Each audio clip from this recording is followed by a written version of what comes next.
নমস্কার বন্ধুরা, আজকে আবার একটা নতুন পর্ব নিয়ে আসছি। আজকে দেখুন আম দিয়ে আমি কেক বানাবো, কোনো রকম মিষ্টি ছাড়া, ডিম ছাড়া। তো আম কাটাটা আজকে দেখালাম না, এখানে একটাই আম কেটেছি, মিক্সিংজারে ঢেলে দিব, পেস্ট করে নিয়ে আসবো। কোনো রকম জল দেওয়া যাবে না, পেস্ট করে দেখাচ্ছি। এই যে দেখুন পেস্ট করে নিয়ে আসছি। তো দেখে নেব এর মধ্যে কোনো ডেলা ডেলা ভাব আছে কি না। নেই, ভালো মতো পেস্ট হয়ে গেছে। তাহলে এখন একটা জায়গা নিয়ে নিচ্ছি বড়। এই যে দুধটা আমি আগে থেকে গরম করে নিছি, ঠান্ডা হয়ে গেছে। 1 কাপ দুধ দিয়ে দিলাম। কাপি মাপ করে আধা কাপ চিনি দিয়ে দিলাম। যেহেতু পাকা আম এমনিতেই মিষ্টি থাকে, বেশি দেওয়ার দরকার নেই। চিনিটা ভালো মতো গলিয়ে নিব ঘেটে ঘেটে এইভাবে। যত পর্যন্ত চিনিটা গলবে না অত পর্যন্ত ঘাটতে থাকবো। আর এর ভিতরে দিয়ে দিব দেখুন 10 টাকা দামের একটা দুধের প্যাকেট, গুঁড়ো দুধের।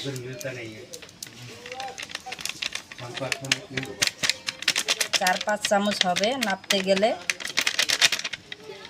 10 টাকা দামের। ভালো মতো গুলাই নিব যত পর্যন্ত চিনি আর দুধের পাউডারটা গুলতেছে না তত পর্যন্ত আমি একটু সময় নিয়ে গুলাই নেব। এই যে দেখুন ওই কাপ মেপে 1/2 কাপ সাদা তেল দিয়ে দিচ্ছি।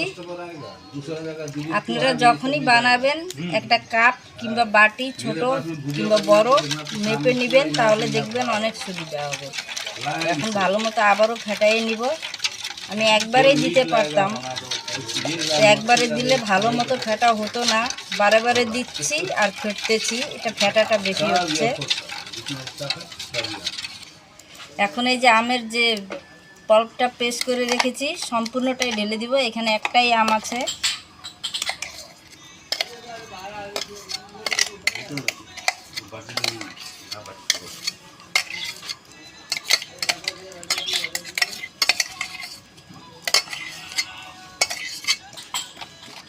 ভালো করে আবারও মিশিয়ে নিবে এইভাবে সুন্দর করে। হাতে একটু সময় নিয়ে করতে হবে কাজগুলো বন্ধুরা, তাহলে দেখবেন আপনার কেকটা সুন্দর হবে। এখন দিয়ে দিচ্ছি 1/2 চামচ এলাচ গুঁড়ো।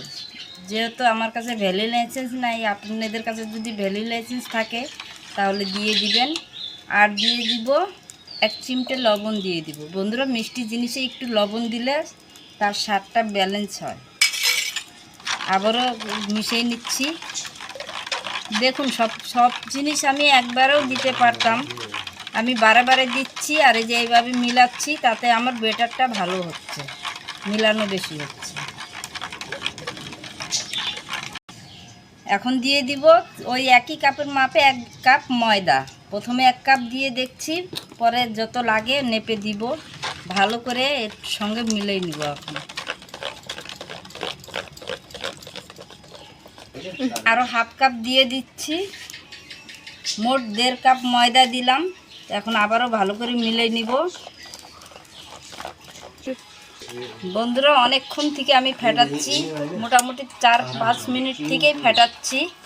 তো এখন দিয়ে দিচ্ছি আমি বেকিং পাউডার 1 চামচ, দিয়ে দিচ্ছি বেকিং সোডা একটু কমই দিব। আবারও ভালো করে ফেটে নিব।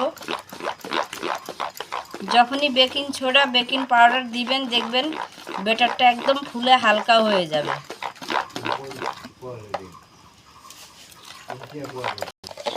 এই যে দেখুন ব্যাটার একদম রেডি হয়ে গেছে।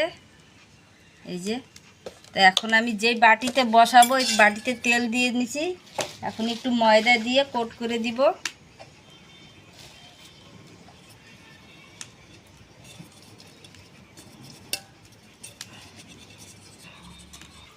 এখন পুরো ব্যাটার এই বাটিতে ঢেলে দিব। এই যে দেখুন,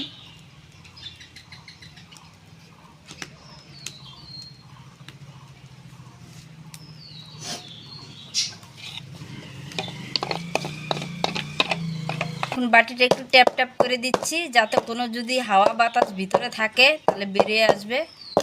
আর বন্ধুরা আগের থেকে আমি চুলা জ্বালিয়ে এখানে গরম করতে বসাই দিয়েছিলাম লবণ দিয়ে আর একটা স্ট্যান্ড দিয়ে। দেখুন গরম হয়ে আছে, সোজাসুজি এর উপরে বসাই দিচ্ছি আর উপর থেকে ঢাকা দিয়ে দিচ্ছি। আর কত মিনিট লাগবে আপনাদেরকে পরে বলে দিচ্ছি। বন্ধুরা 5 মিনিট হয়ে গেছে, 5 মিনিট পরে খুলে দেখব। আর আমি এই যে কিছু ড্রাই ফ্রুট নিয়েছি, আমন্ড, বাদাম আর কিশমিশ উপর দিয়ে সাজিয়ে দিব সুন্দর করে। আগে দিলে বন্ধুরা যদি ভিতরে ঢুকে যেত, এর জন্য আগে দেই নেই।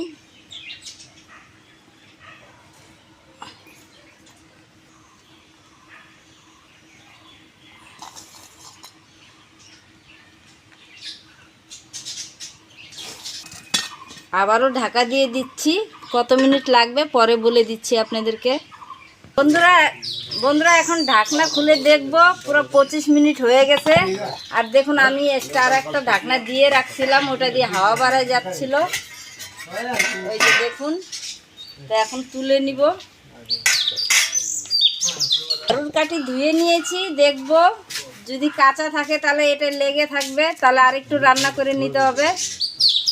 মাঝখানে কাঁচা আছে, তার মানে এই যে লেগে আছে হালকা হালকা, এই যে দেখুন লেগে আছে, আর একটু রান্না করে নিব। বন্ধুরা আবারও একটু খুলে দেখব। আমি প্রথম আমার ব্লকে বানাচ্ছি তো ম্যাঙ্গো কেক, মানে আমের কেক। তো কত মিনিটে হয় সঠিক আমি জানি না, এর জন্য বারবার খুলে খুলে দেখতেছি। এবার চেক করে দেখব।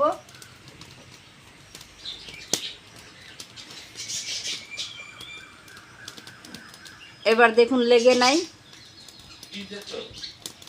এই যে দেখুন একদম পরিষ্কার উঠে আসছে। তো টোটাল 30 মিনিট লাগলো বন্ধুরা এটা রান্না হতে।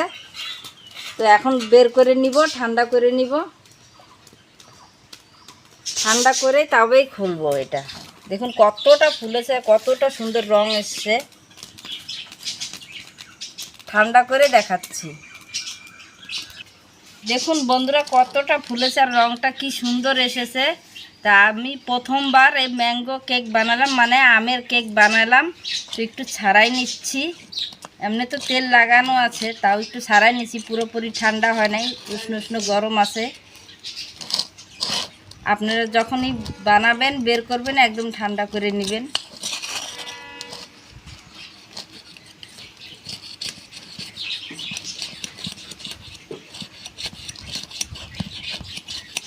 এবার এই থালে উল্টো করে ঢেলে নিব।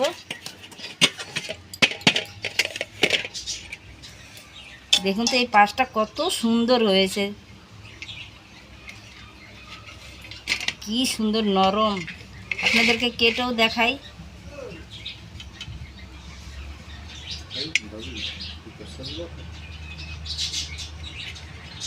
পাশটা দেখুন কত সুন্দর হয়েছে। তো কেটে নিছি আমি এই সাইডটা।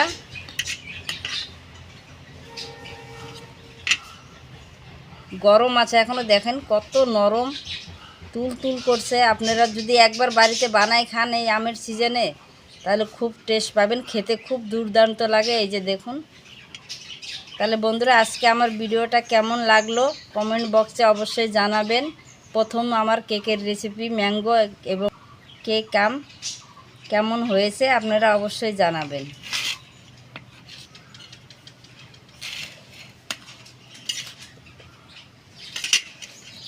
এই যে দেখুন কতটা নরম হয়েছে। যদি ভালো লেগে থাকে বন্ধুরা অবশ্যই একটা লাইক দিবেন। আর আপনি যদি চ্যানেলে এসে থাকেন নতুন, তাহলে চ্যানেলকে সাবস্ক্রাইব করার অনুরোধ রইল। ভালো থাকবেন, সুস্থ থাকবেন, আবার দেখা হবে অন্য কোনো ভিডিওর সঙ্গে। ধন্যবাদ।